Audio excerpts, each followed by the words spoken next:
போன மாதத்தில் எனது மனைவி என்னை விட்டு நினைத்தார்கள். கர்த்தர் என்ன நினைத்தாரோ அவர் கொடுத்ததை அவர் எடுத்துக்கொண்டார். இருந்தாலும் அந்த கஷ்டத்திலும் துன்பத்திலும் துயரத்திலும் உங்கள் மத்தியிலும் இந்த வாரம் எங்களை இந்த இடத்துல கொண்டு விட்டு ஏசப்பாவுக்கு நன்றி சொல்லிக்கொண்டு போதகர் ஐயா, போதகரம்மா, மியூசிக் போடுற தம்பி, வந்திருக்கிற அனைவருக்கும் எங்களோட சுதந்திரத்தை சொல்லி ஒரு பாடல் ஆலயத்துக்கு வர்றதை பற்றி. அதாவது நம்ம வெளியே ஊருக்கு போனால் 2 ஹவருக்கு முன்னாடி போவோம், ட்ரெயினுக்கு போனால் 1 ஹவருக்கு முன்னாடி போவோம், ஒரு பஸ்ஸை பிடிக்கணும்னா 2 ஹவருக்கு முன்னாடி வெயிட்டிங் பண்ணுவோம். ஆனால் சர்ச்சுக்கு வரணும்னா மட்டும் அந்த டயத்துக்கு யாருமே வர மாட்டோம். ஏன்னா நம்ம அசால்ட்டாக இருப்போம், எப்போனாலும் போகலாம், சர்ச்சு அங்கே தான் இருக்கும், பாஸ்டரே அங்கே தான் இருப்பார், எப்போனாலும் பார்த்துக்கலாம் அப்படின்னு நம்மளுக்குள்ளே ஒரு ஈகோ. அதனால் நம்ம இஷ்டத்துக்கு தான் வருவோம், இஷ்டத்துக்கு தான் போவோம். அப்படி வரக்கூடாது அப்படிங்கிறனால அதை பற்றி ஒரு சின்ன பாட்டு. ஆலயத்துக்கு போவோம் வாருங்கள், தேவ ஆலயத்துக்கு போவோம் வாருங்கள்,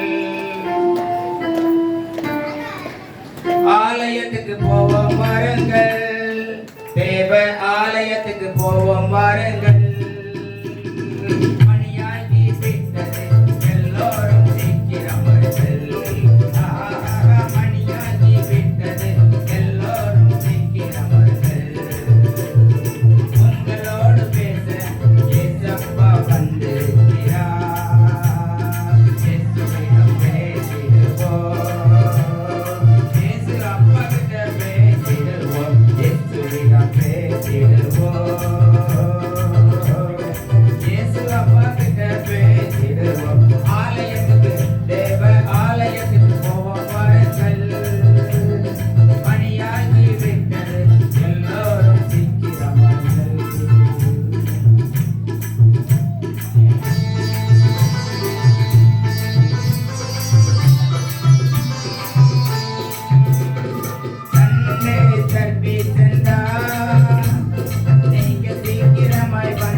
ஆலயத்துக்கு வரும்போது உங்க பைபிளை கொண்டு வரணும், உங்க செல்போனை கொண்டு வந்து அந்த பாடல்கள் வசனத்தை படிக்க கூடாது. ஆலயத்துக்கு பெண்கள் வரும்போது நீங்க தலைக்கிறைய முக்காலிட்டு தான் உள்ளே வர வேண்டும். ஆலயத்துக்கு பெண்கள் வரும்போது நீங்க தலைக்கிறைய முக்காலிட்டு தான் உள்ளே வர வேண்டும். அதுதான் இயேசுவுக்கு உகந்த காரியம், அதுதான் இயேசுவுக்கு உகந்த காரியம். ஆலயத்துக்கு தேவ ஆலயத்துக்கு போவார்கள், மணியாக்கி விட்டது எல்லோரும் சீக்கிரம் வருங்கள்.